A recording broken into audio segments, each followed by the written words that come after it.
શું થયું રિનલ? કેમ માથું પકડીને બેઠી છે બેટા? સાહેબ પરીક્ષા ક્યારે પડશે? હવે કંટાળો આવે છે.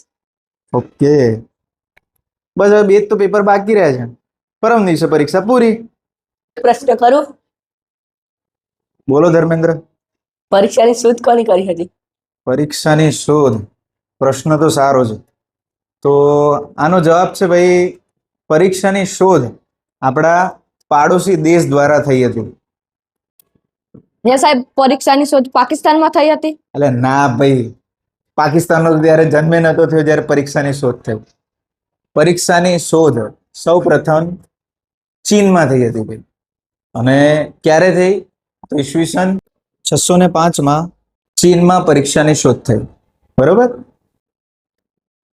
અમેરિકાના એક બિઝનેસમેન હતા ભાઈ, જેમનું નામ છે હેનરી ફિશેલ.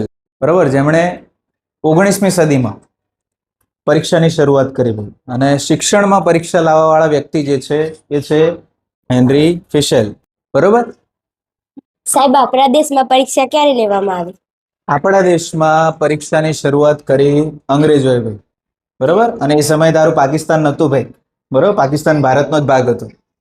એની પહેલા આપણા દેશમાં ગુરુકુલ પ્રથા ચાલતી હતી ભાઈ. અને એનું આખું મૂલ્યાંકન અલગ રીતે જ થતું હતું ભાઈ. એમાં લેખિત પરીક્ષાનું કોઈ જે કહેવાય મૂલ્યાંકન થતું નહોતું. તો આપણા દેશમાં અંગ્રેજોએ પરીક્ષાની શરૂઆત કરી લગભગ 19મી સદીમાં ભાઈ. બરોબર. અને અંગ્રેજોએ જે છે પરીક્ષા પદ્ધતિ જે ચાલુ કરી, એમાં જે અંગ્રેજ અધિકારી છે એમનું નામ છે ચાર્લ્સ વુડ. અને ચાર્લ્સ વુડ જે છે એમણે આપણા ભારત દેશમાં જે સૈનિકો હતા અને બીજી જે ઉચ્ચ પદવીઓ હોય એ પદવીઓમાં જે કહેવાય કે ભાઈ ભરતી કરવા માટે પરીક્ષાની શરૂઆત કરી, લેખિત પરીક્ષાની શરૂઆત કરી.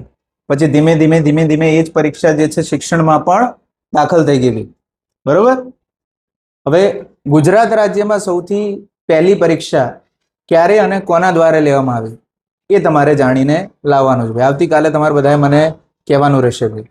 અને તમારામાંથી પણ જો કોઈને જવાબ આવડતો હોય તો તમે પણ કોમેન્ટમાં લખી શકો છો. આજ માટે આટલું જ. બધા કહી દો આવજો.